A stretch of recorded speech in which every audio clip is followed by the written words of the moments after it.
বাটা দিয়ে কাঁচা মাছকে ইলিশ মাছের ভাপা করব। তাই আমি 4টে মাছ নিয়ে নিচ্ছি, আমার 4 জন আছি তাই 4টে মাছ নিয়েছি। তাই সরষে বেটে নিয়েছি, একসঙ্গে সব মাখাবো। কি কি দিচ্ছি একটু দেখতে থাকুন। প্রথমে আমি হলুদ মাখিয়ে নেব।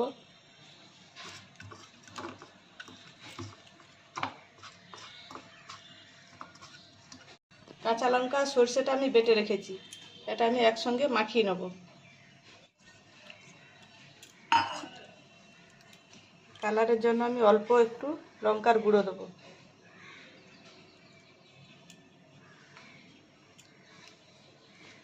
এর সঙ্গে একটু তেল দেবো।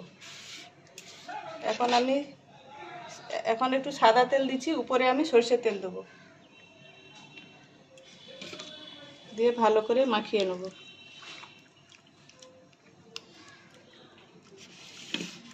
আমি একটু সরষের তেল দিয়ে দেবো। একটু কালো জিরে দেবো, কড়া গরম হয়ে গেছে, একটু কালো জিরে দিয়ে দেবো।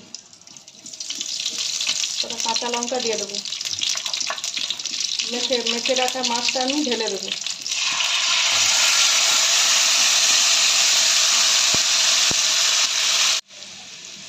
মাপ মতো জল দেবো, বেশি দেবো না, মাখো মাখো হবে, তাই আমি আর জল দেবো না। নুনটা দিয়ে দেবো, পরিমাণ মতোই নুন দেবো। আর উপরে আমি একটু সরষের তেল দিয়ে দেবো।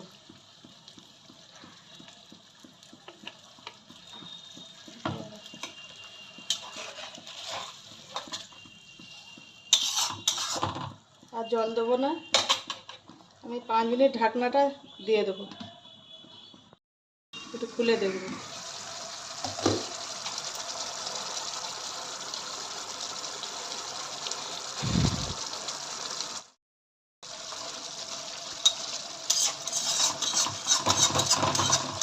উপরে আমি ধনে পাতাটা ছড়িয়ে দেবো।